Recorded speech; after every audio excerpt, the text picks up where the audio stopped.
All right, so welcome everybody to today's Zoom call. We got a lot of questions, like I said, that were sent in. And again, a reminder to all of you listening to this, if you have questions, you can email them to your liaison or to the Connors Clinic Gmail account or to my info@Connors Clinic Gmail or email account, and we'll try to get to them. So I think I got most of your questions that you were emailed in asked. Always another reminder, please, when you have a question, to first go to our website and look at that little eyeglass key and type in your question there. You may find a blog post or a page or a mention of to find your answer. So that might be a good resource too. So just a reminder again. First question, what does it really mean when tumor markers go up?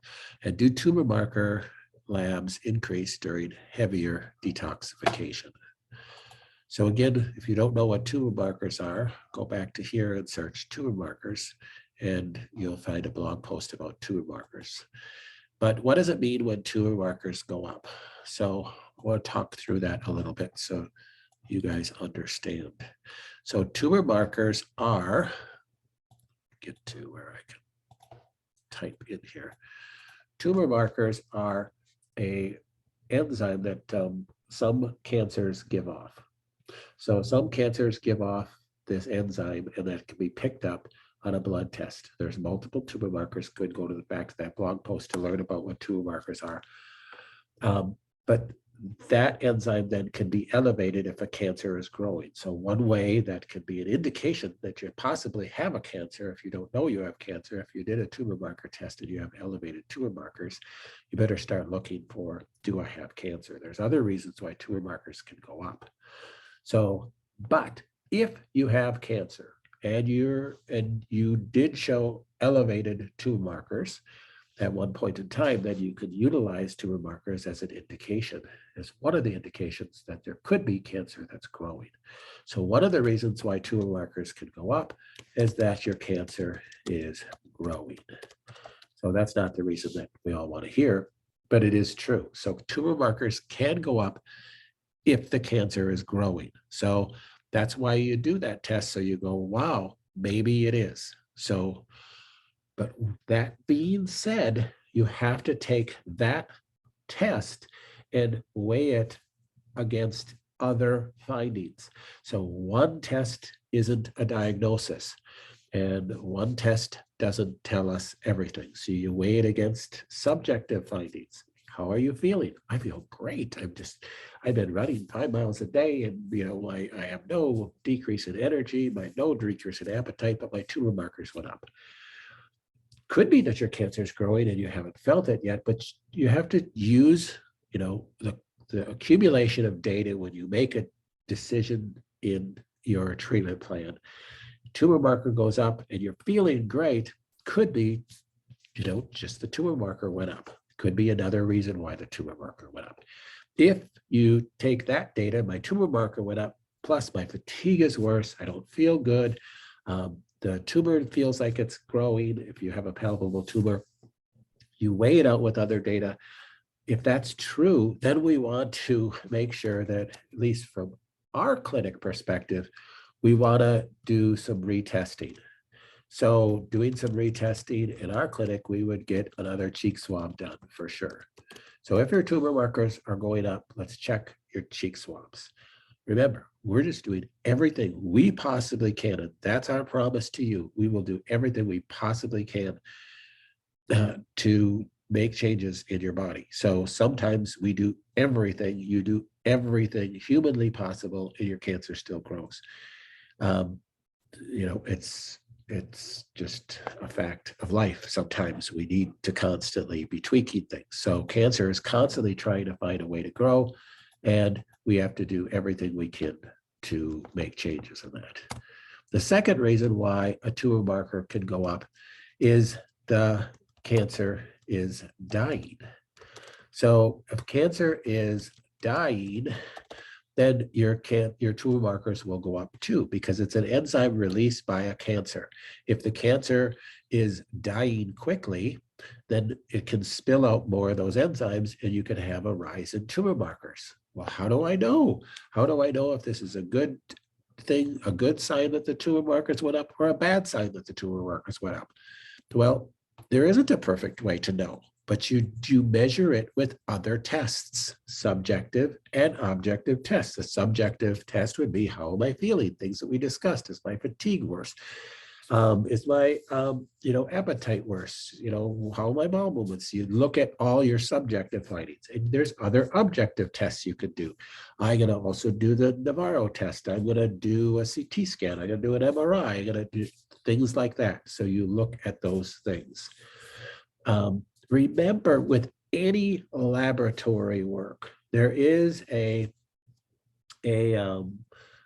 positive, negative, 3%, 5% of range that it can vary. So you could do a tumor marker. Let's say you do a CA 19.9 and it's or a CEA, and let's say it's 3.6, and you do a CEA tomorrow and it's 4.3, and you do it the next day and it's 3.5, and then the next day and it's 5.7. So you got to understand there is a range of fallibility in these tests. If it spikes way up, then there's a pretty good chance that there's something going on. So we need to check into it. Could that be the cancer growing? Could it be the cancer dying? I don't know. You measure it with other things, the subjective things we talked about, the objective things, other tests we talked about. And you just have to weigh out those things when you make a clinical decision-making process, if you're going to change what you're doing or tweak what you're doing. So it could mean that the cancer is dying and you don't know, because you have to measure that. Same thing with number one. You have to measure that with other things that you're doing, other signs and symptoms that you're experiencing. So with any test, you measure with other signs and symptoms.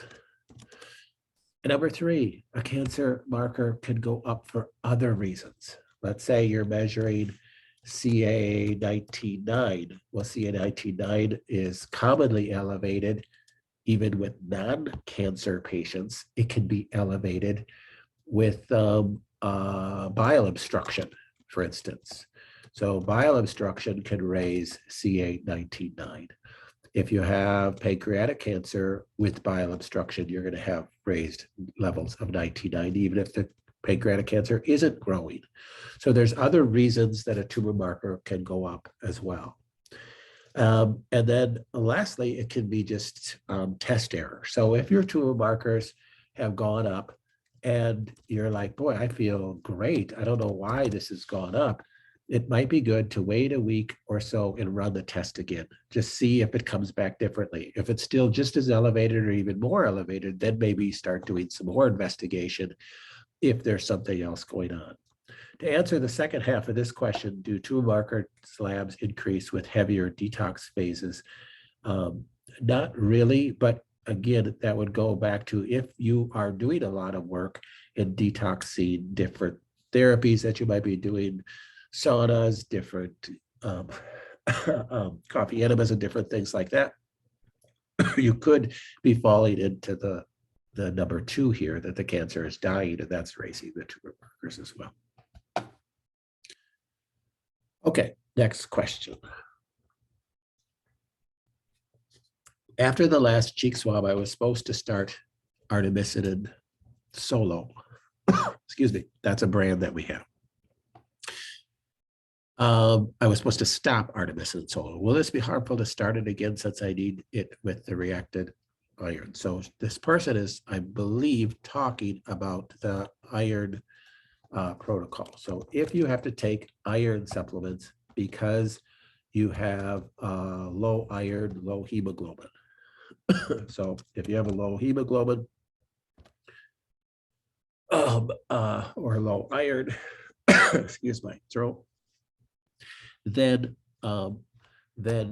it might be wise to take iron. Well, the problem is that iron can be a fuel source of the cancer. So if you're going to take iron, then we suggest you always take iron with artemisinin.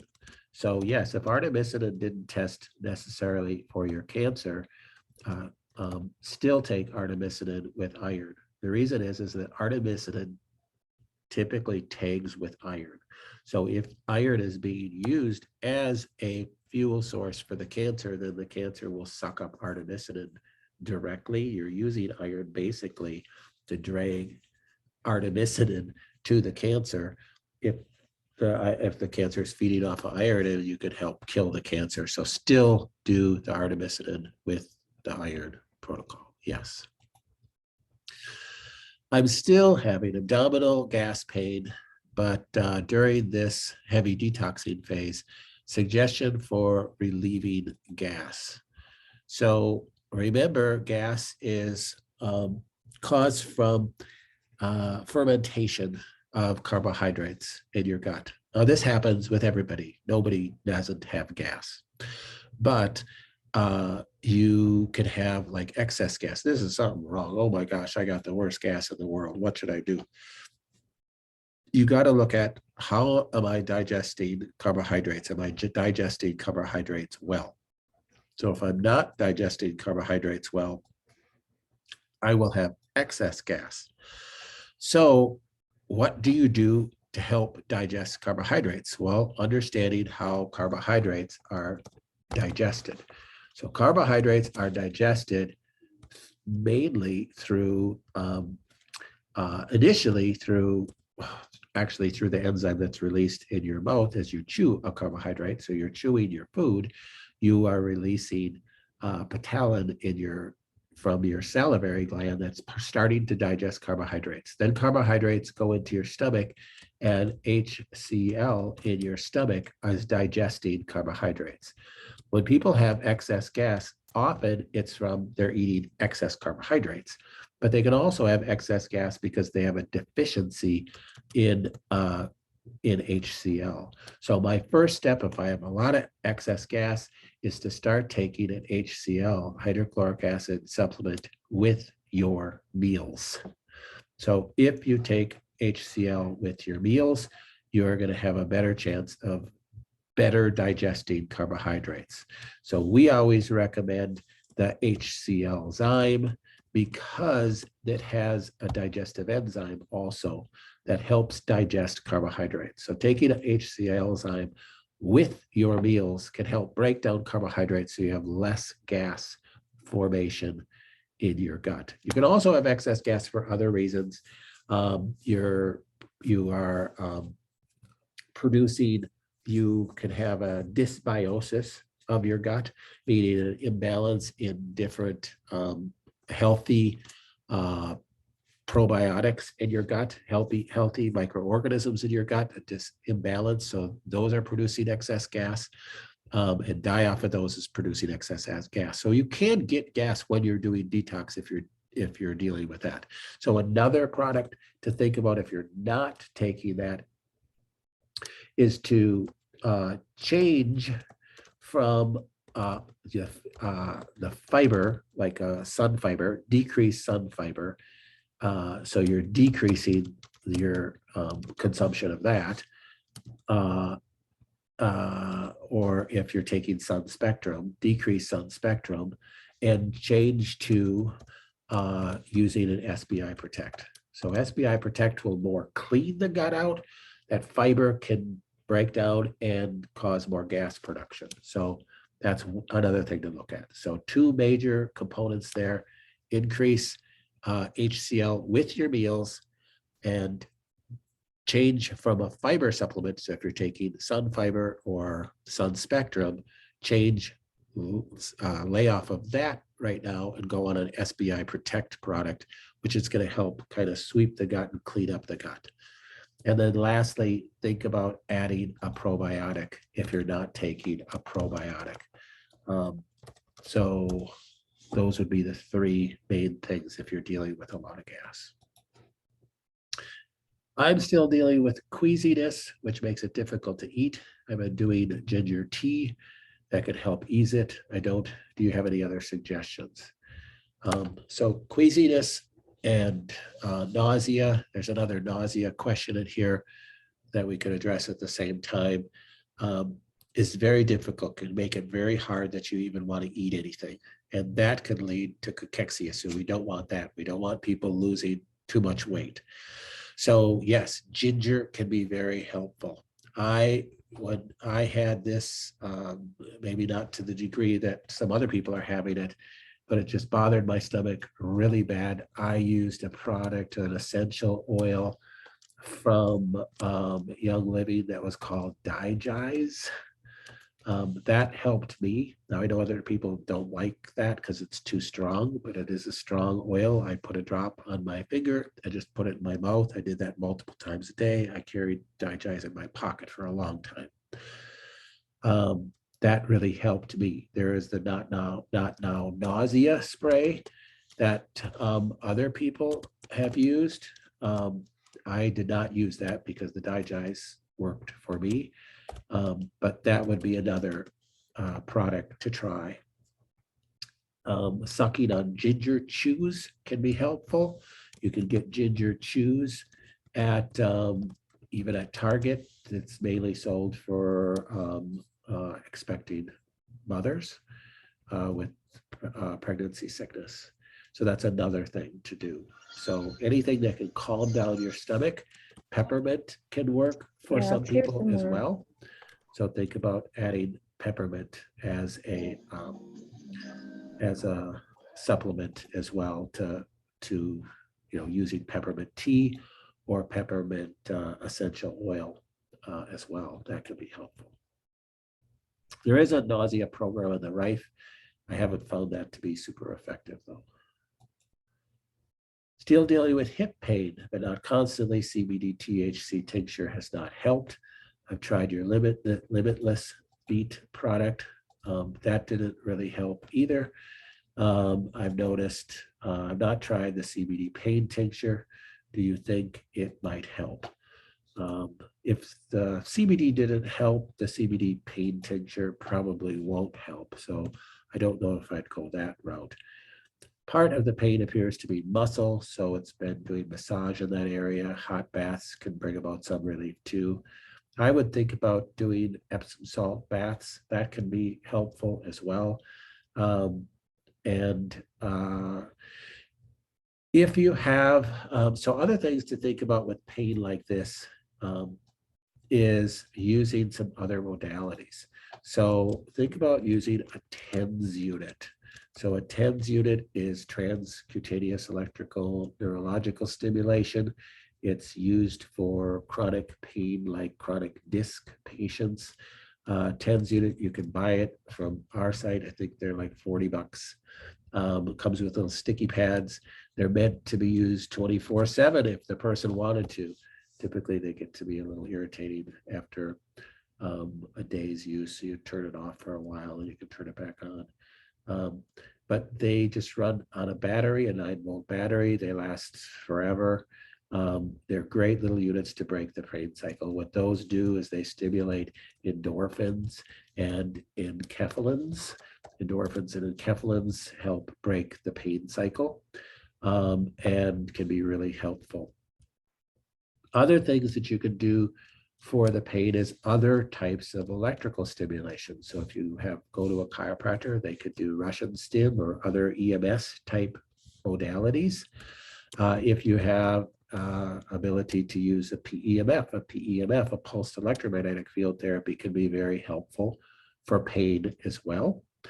And then other things that you can use for pain is you can disrupt the pain with what's called brain-based therapies.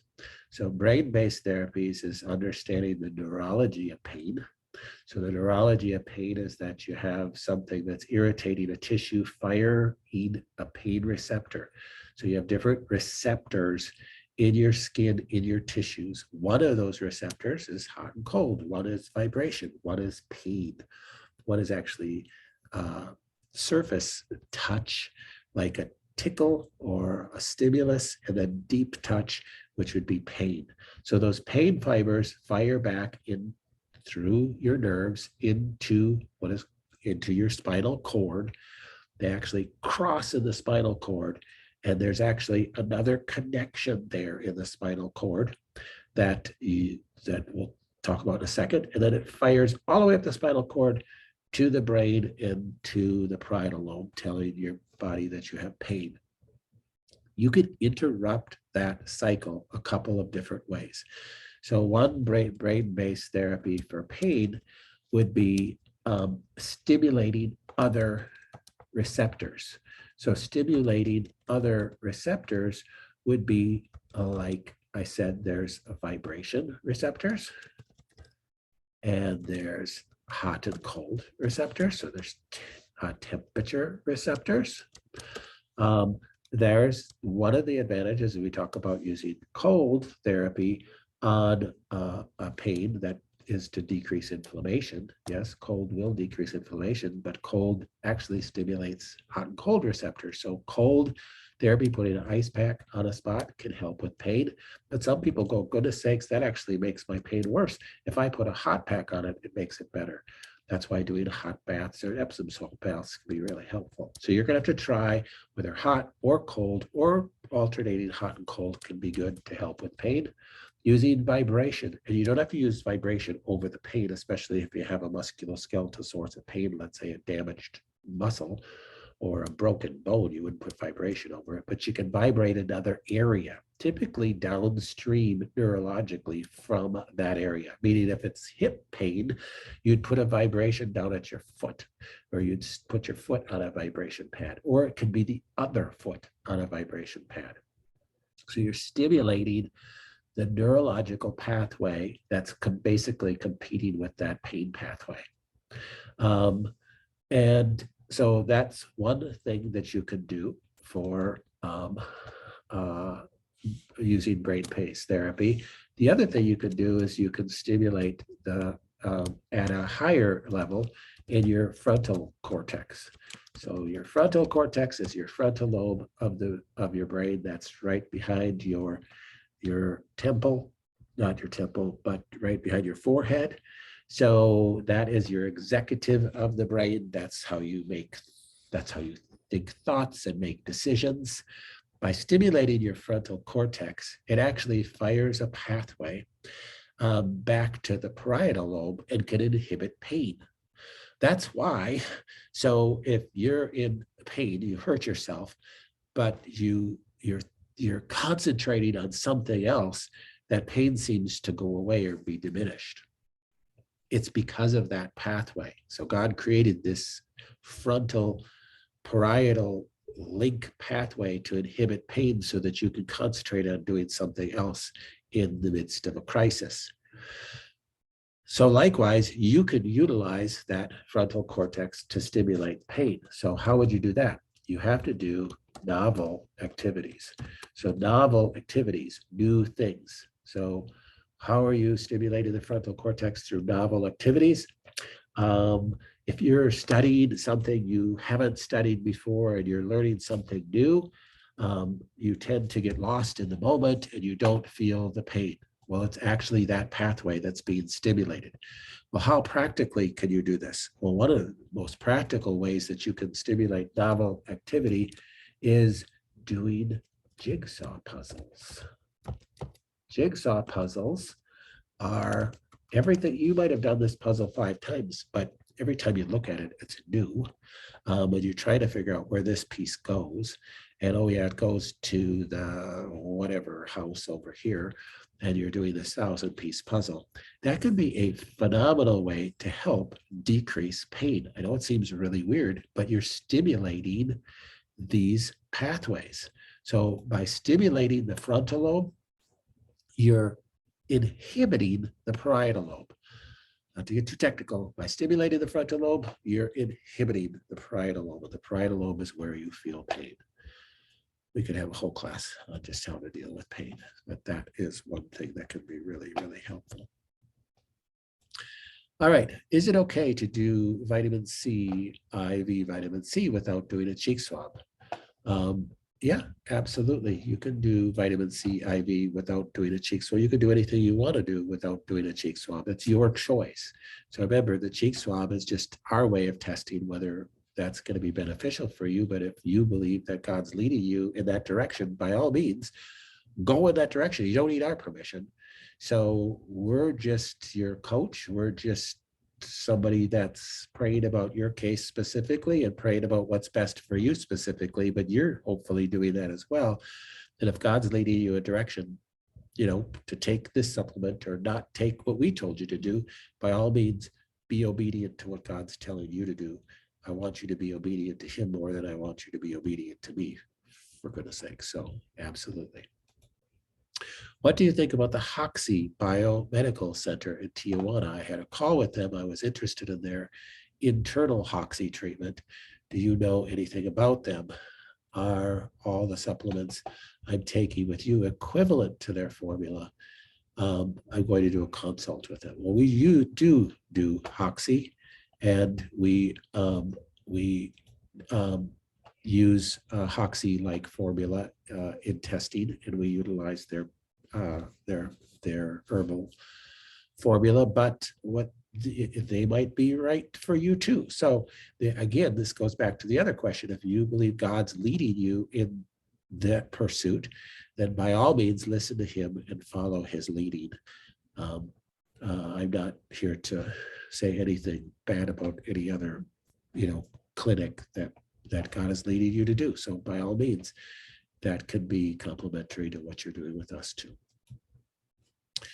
I'm just now getting my first IV, and we had to have them mix up a different bag. So I assume they're getting IV vitamin C because they talk about B complex, because my B12 was methylated.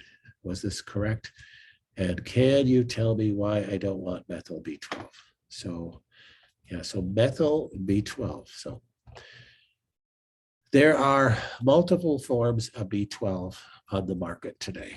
What you're typically going to find in a bag of IV solution is cyanocobalamin. So cobalamin is the B12 component.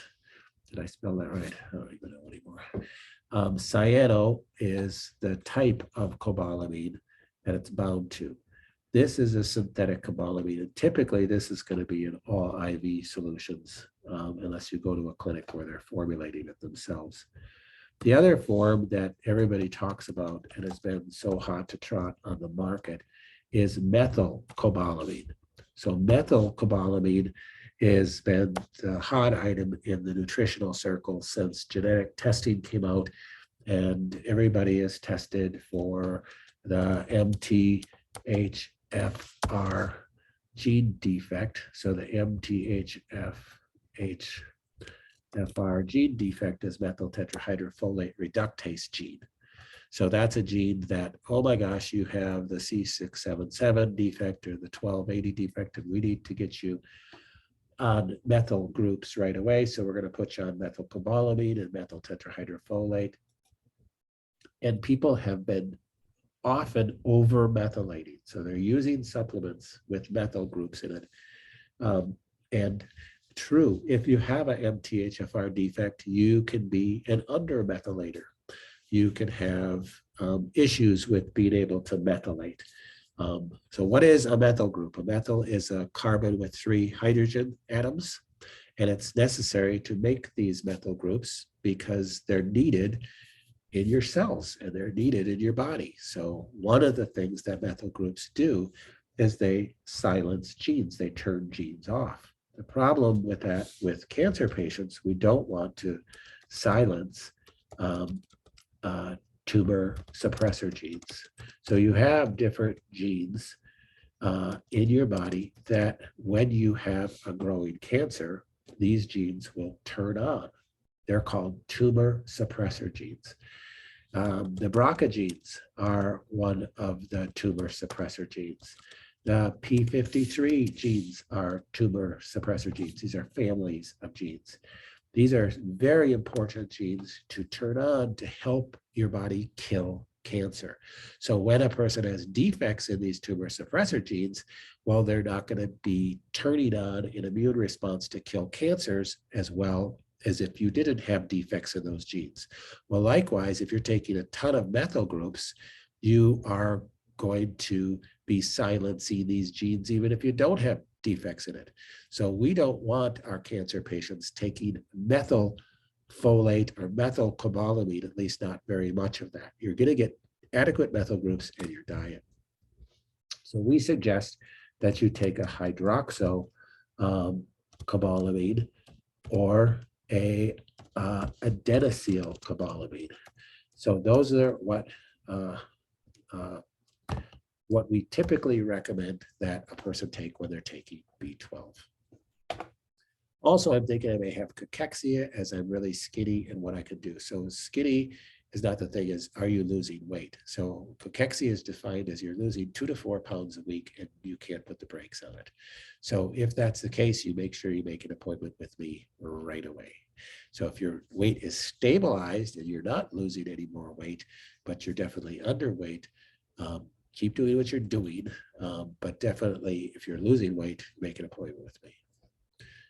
Wondering if the PEMF or hyperthermia would be beneficial for this person's talking about their brother's diagnosis or adding hyperbaric.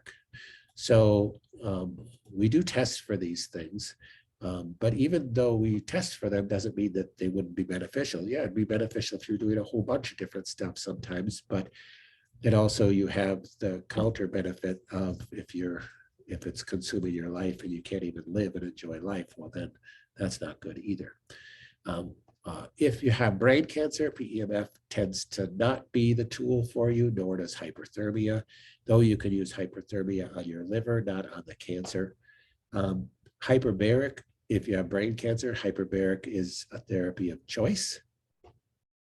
PEMF, great for pain, great for general health and increasing charge of your cells. So PEMF is good for everybody. But if you're trying to kill the cancer itself, the PEMF isn't a cancer killer. Hyperthermia is good for everybody because you could do it over your liver, you could do it over other organs, it will help. But if you have brain cancer, hyperthermia really isn't the tool for you either. Hyperbaric oxygen is great for everybody, but it's more appropriate for brain cancer than it is for breast cancer. So it depends on the type of cancer. Ozone, I am not a big fan of ozone at all. And I've talked about that in multiple Zoom calls. Ozone is O3, and it's great for killing bacterial infection. It's great for Lyme. It's great for mold issues. Not as great for cancer. So not what I would suggest for most cancer patients. How do we know if patients are candidates for immunotherapy? So we're talking about immunotherapy. We have to qualify that term. So immunotherapy, when we're talking about it from cancer, is typically the medical immunotherapy. So the drug, like Keytruda. Keytruda is a brand name of an immunotherapy, the most popular immunotherapy drug. So what Keytruda does, what immunotherapy does, is it affects the cancer cell. So your cancer cells are your own cells. And when your immune system is going to go and attack the cancer cells, one of the reasons why your immune system doesn't kill the cancer cell is because it is your own tissue. When your T cells, specifically, that's one of your immune cells, goes to attack the cancer cell basically connects with a receptor in the T cell and turns the T cell's response to the cancer off because it's self-tissue. Now, what immunotherapy does, it basically blocks that receptor in the T cells, so the T cells will attack self-tissue. So one of the side effects of immunotherapy, your T cells, one of your immune system cells, are going around attacking self-tissue everywhere. So it's not specific to the cancer. So Keytruda blocks that receptor in your T cells, so it doesn't recognize any self-tissue as self-tissue. So therefore, people taking immunotherapy end up with side effects of having all these different autoimmune disorders. So it's attacking their their gut cells. So they end up with colitis. It's attacking their thyroid. They end up with Hashimoto's. It's attacking their. So you can get all these weird symptoms anywhere in the body, anywhere. Your immune system can start attacking your cells. We have one patient, she lost her hearing in her left ear completely after taking immunotherapy, just 1 or 2 doses. And she said, that's enough of this, I'm stopping. It can be effective though. With brain cancer, not so much, because the cell type that's helping kill cancer in the brain is not so much your T cells, but it's more your microglial cells. And that gets into a whole other discussion. But immunotherapy, I know they're starting to do some testing on immunotherapy with brain cancer, but I just can't understand the physiology, how that's going to work, because immunotherapy is really working on T cells, and it's not really T cells that is killing brain cancer, it's microglial cells.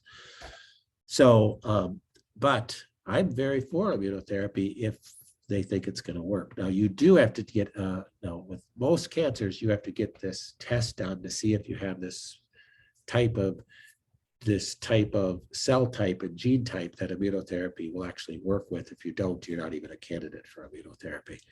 So your oncologist would do that test.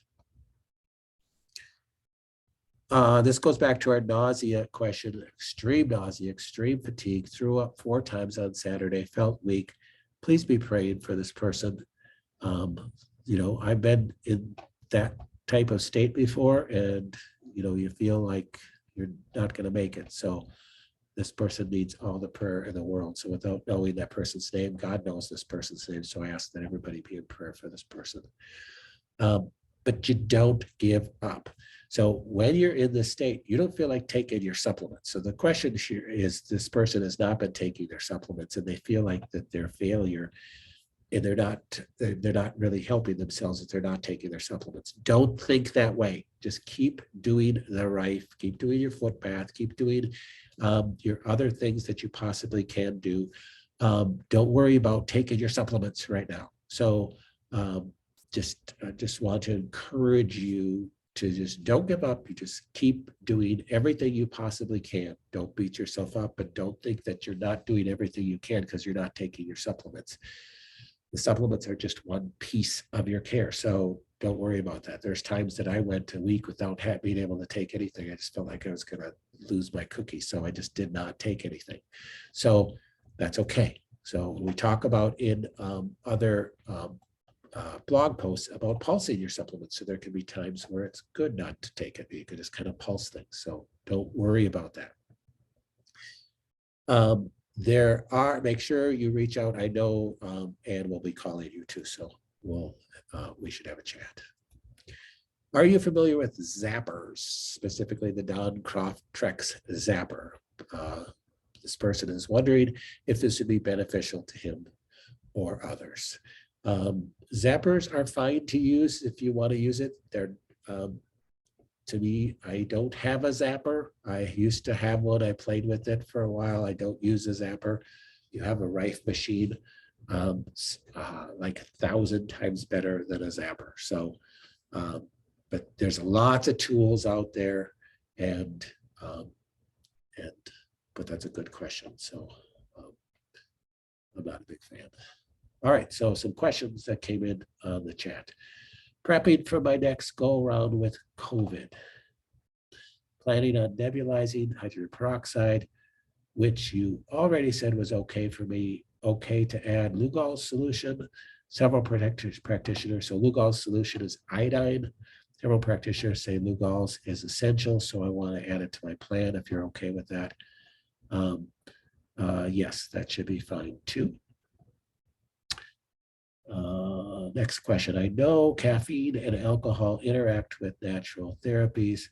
What are your thoughts on drinking mushroom coffee occasionally? So I am all for drinking mushroom coffee, even on a daily basis. So usually caffeine is, if you're just drinking a cup of coffee, that's usually not driving anybody's cancer. So if you're drinking 5 cups of coffee a day, that might be a different story. But then you're getting benefits of the coffee, even drinking, let's say just drinking coffee without mushrooms in it. There's also benefits. It can help flush your liver. It can help people with bowel movements. So there's other benefits from just drinking coffee too. But also there's actually a gene too. So if coffee does make you have to urinate, then you are flushing the caffeine really easy. If you could drink an entire pot of coffee and you still don't have to go to the restroom, then you don't detoxify caffeine very well, and you probably shouldn't be drinking coffee, as much coffee. But if coffee makes you have to go to the restroom after you drink a cup of coffee, then you are detoxifying caffeine just fine, and you could even drink more than one cup of coffee. If you add mushrooms to it, it gives other benefits. So I like to add chaga to my coffee. I do that very regularly. I think chaga is very earthy, and I like the taste of it, but then I like just about anything. So adding chaga to your coffee or other mushrooms to your coffee, your medicinal mushroom mix or something like that to your coffee is very good. Next question. There are 3 different kind of inflammation frequencies on the Rife, all 36 minutes. How do you know what to do? You just, with any of the programs on the Rife, you just got to try them. Try one for a few days. Boy, this one's really not helping me. Try another one for 3, 4, 5, 6 times.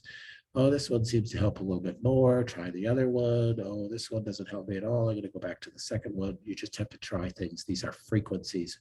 There's no perfect way to know if that's going to work for your inflammation, because there's lots of different causes for inflammation. So that's the other thing. When you have a condition like I got inflammation, you do want to start asking yourself, why do I have this inflammation? Do I have inflammation because I have a virus? Do I have inflammation because I have a bacteria? Do I have inflammation because I have an injury? Do I have inflammation because I have the cancer? And you want to try to treat the reason why, if possible, as well. So at least start asking your body those questions. It's not always the inflammation program that you want to run. Maybe it's the viral program that you want to run. So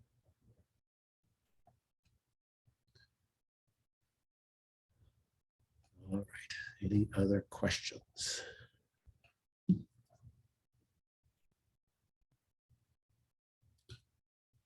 If you want to chat your question in, if you want to speak your question in, you'll have to unmute yourself, remember.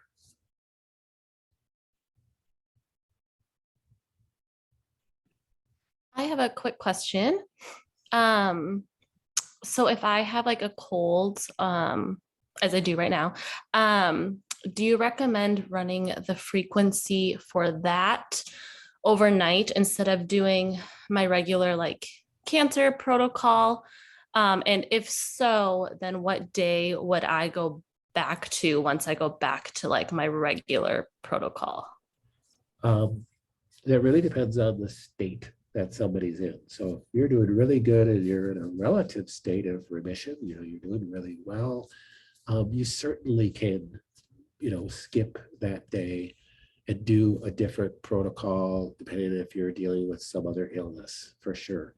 Then just go back to the day that of the week that it is. So let's say on Wednesday night, tonight, you skipped your Wednesday night program and you ran all night COVID program.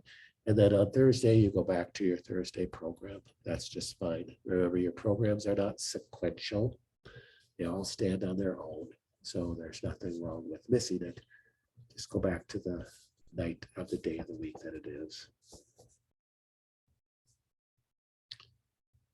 Another question, do the benefits of hyperbaric oxygen come from breathing in the oxygen? Yes, they do. Plus, it's just the increased pressure through your skin too. But yes, it is breathing in the oxygen, yes. The next question, what are your thoughts on Uptune for glioblastoma, I think? And what is the Western doctor has put my grandson on? So it's not called Uptune. What is it called? I forgot. So I don't know if you're talking about the PEMF device that attaches to the skin where they shave your head and they put on these pads of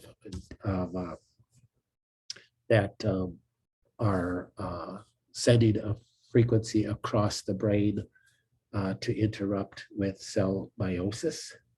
So the way cells divide is through meiosis. And so during the process of cell division, your chromosomes have to separate to opposite sides of the cell. So when a cell divides, one of the processes of cell division is your chromosomes separate out to opposite sides of the cell, and then the cell basically splits down the middle, and now you have two cells. So the process of meiosis is taking place. The idea with this new type of therapy that's used for glioblastoma patients is they put on this PEMF device that's attached to your head that you're running, and you're walking around with this handheld, goes in your pocket or on your belt, this little PEMF device for X amount of hours a day. And it's supposed to interrupt with that cell division. It's shown to be actually very promising. So it's actually exciting it's increased. I think the last study I read, it increased life expectancy by 15% or something like that. So that's actually good with glioblastoma. If you couple that with rife and nutrition and everything else, who knows, you have much better results. Okay, next question. What's the biggest difference between rife frequencies you created for us versus the general cancer ones in the rife? It's they're the ones that we created for you are the ones that we tested for you. So there's a lot of different frequencies in there. So the general cancer ones are just that. They're very general. They're not specific to any person, and as specific to the cancer as possible, but not specific to a person. When we test you, we're getting as specific in the testing as possible so that we create a unique program for you. Can you speak about DMSO? DMSO is dimethyl sulfoxide, which became very popular in the late 70s, early 80s as an anti-inflammatory agent. It's like water, and it absorbs like instantaneously through your skin, and it does decrease inflammation. So it was really common for knee issues. People would put DMSO on their knee, and if they had an inflammation or injury, and it would decrease inflammation. It could help with pain, so help people with arthritis. So it's still used today for arthritis patients. The other problem with DMSO is if you had lotion or chemicals on your skin and you put DMSO, it would drive the lotions and the chemicals through your skin, so you would absorb them quicker, which might be contraindicative if it's a chemical that could be toxic. So you have to be careful of having clean skin when you use DMSO. Or you could utilize DMSO and those qualities of DMSO as a driver of other things. So you could mix zinc with DMSO and spray it on your skin to treat cancer. You could put CBD with DMSO and put it right into the skin. You could use black salve with DMSO to drive it into the skin and into the cancer. So you could utilize DMSO as a driver as well, because it's so well and quickly absorbed. Next question. Had 2 tumors removed and physician recommends a PET scan in 3 to 6 months. Are there alternatives to such as thermography? So thermography, yes, can be utilized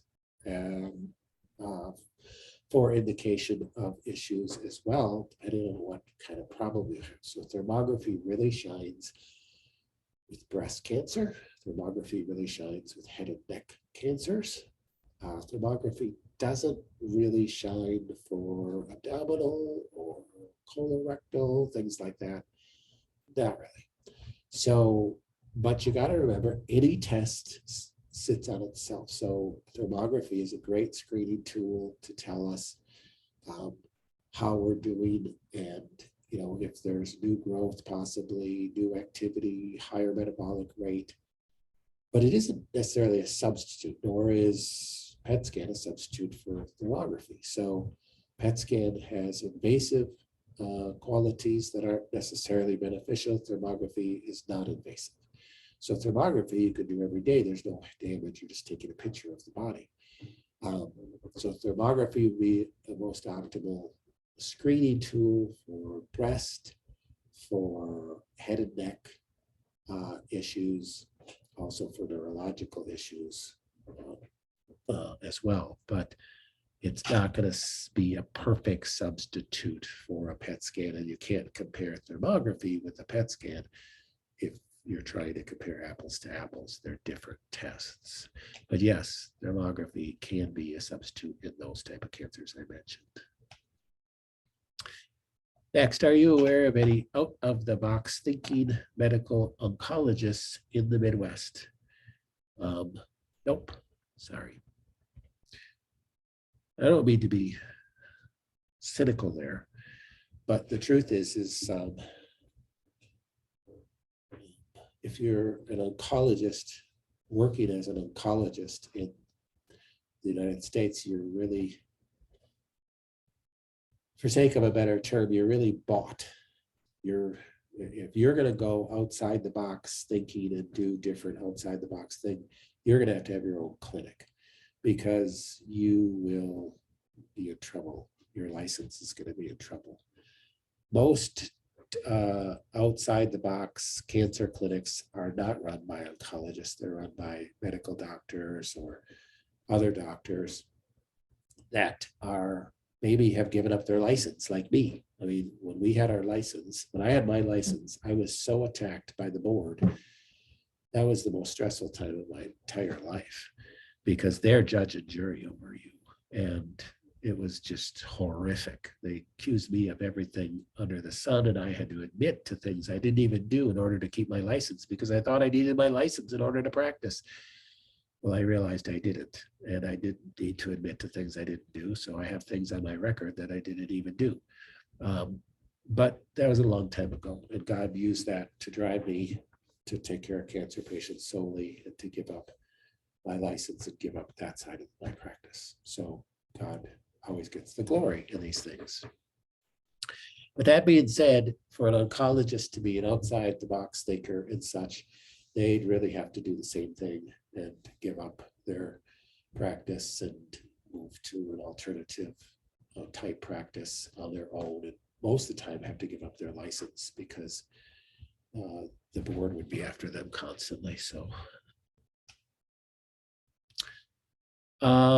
a lot of frequencies on the Rife recommend a different bulb than one that came with. Yeah, so no, don't worry about that. You can use any bulb that you need. And understand, Mike at True Rife is a businessman, and he's trying to make money, and he makes money selling stuff. So he recommends different bulbs. Now, there's different times that we might recommend that a person get the double bubble bulb or some other bulb, but 99.9% of the time, just use the hammer tube. That's the only bulb I have at home. It's the only bulb I use, but doesn't mean that you can't use something else. So we do have patients that do buy other bulbs. Do you ever feel like it would be good to retest for different Rife frequencies for a patient? Yeah, so you could do that and request that when you do a cheek swab. So for sure. Next, could you use DMSO with RSO? Yeah, you could use DMSO with anything, but if you're doing, you can take DMSO orally, but we don't recommend that. So DMSO is typically done topically. So if you're using RSO topically, RSO is Rick Simpson oil. So if you're using RSO topically, you could add DMSO to it, or you could put some DMSO in a little spray bottle, put the RSO on topically and spray the DMSO with it. The negative is that DMSO is very watery, it'll run down your skin, and so you might have to put a gauze on or something like that. So you just have to play with it, how you're going to use it. But yes, you can use it to help drive in RSO or drive in anything. Where can I get chaga mushrooms, like you mentioned before, in the coffee? So chaga mushrooms, we sell it in our store. So you could buy chaga mushrooms in a bag, just like our medicinal mushroom product, and just put it in your coffee. So put a teaspoon in your coffee every day. That's great. I put a teaspoon or a heaping teaspoon usually in my coffee when I do it. Now it is grainy, and some people don't like the taste of that, but it doesn't bother me. You could put it in a little tea bag and put it in your coffee that way. You could put it in one of those little tea strainer things that you put other tea in. It is ground, so it might get through the little holes. So you might want to put it in a little tea bag if that bothers you. I just put it right in my coffee and I chew on the little granules. Why ozone therapy is not good for tumors. Okay, I've discussed this multiple times on Zoom calls. Why I'm not a fan of ozone. I'm not saying that it doesn't work. I'm just saying from a physiological standpoint, ozone is O3. O3 is unstable. That's the benefit of ozone. It's unstable. So from a molecular standpoint, O2 is stable with the electrons. That's what oxygen is. O3 is unstable. It will freely give up one of the oxygen molecules to something. If you're treating cancer, you do want to oxygenate a tumor, but you oxygenate it with O2, not O with a negative charge to it. So it's you're basically creating free oxygen radicals with ozone. Now there's benefit to creating free radical oxygen species in your body because radical oxygen species in your body kill pathogens. So you talk about free radicals in your body are damaging. You don't want free radicals in your body. Free radicals, especially your free radical oxygen species, can cause cancer because they can attach to cell membranes and damage cell membranes. They can get inside the cells and damage cells. They are oxidizing, not oxygenating. So oxidizing is free radicals damaging tissue. That's why you take antioxidants. So you take antioxidants to get rid of free radical oxygen species. Those are oxidizing agents. So you get rid of oxidizing agents by taking antioxidants. All sorts of things in our environment cause oxidizing agents, chemicals, pesticides, herbicides, all these things damage cells, cause cancer. Free radical oxidizing species cause cancer as well. Ozone produces free radical oxidizing species and can cause cancer. Well, why would anybody use ozone then? Well, because it also kills pathogens. Remember, nothing in your body is always bad or always good. It all has to do with balance. And the reason why oxidizing agents in our body can cause cancer is because they're typically out of balance that way. We've talked a lot about chemotherapy being an oxidizing agent. Poisons are oxidizing agents. That's what poisons are. So technically, chemotherapy is a poison. But hopefully you're poisoning the cancer before you're poisoning the patient. But oxidizing agents, so you think, well, that could kill cancer then too. Why can't ozone kill cancer? It's possible, but you're damaging a lot of other tissues as well, and you could be causing more problems than not. When you're using oxygen, it really shines when you're trying to kill pathogens. So if you're trying to kill mold, so ozone therapy can be very beneficial for someone with mold toxicity. Ozone therapy can be very beneficial with Lyme patients. I'm not a big fan of ozone with cancer. I'm not to say that there aren't practitioners out there treating cancer with ozone, and it's helping and it's working. But that's just my opinion from a physiological standpoint.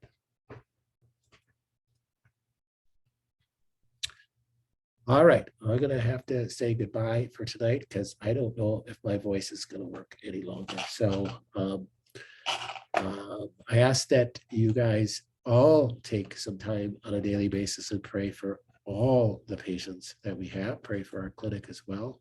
I thank you in advance for that. And pray for your other family of patients here as well. Everybody's going through different things, some deeper struggles than you have right now too. So be cognizant of that and be praying for people. The power of prayer is real and effective, and it's a responsibility as well. All right, I love you all, and I'll talk to you again very soon. Bye-bye.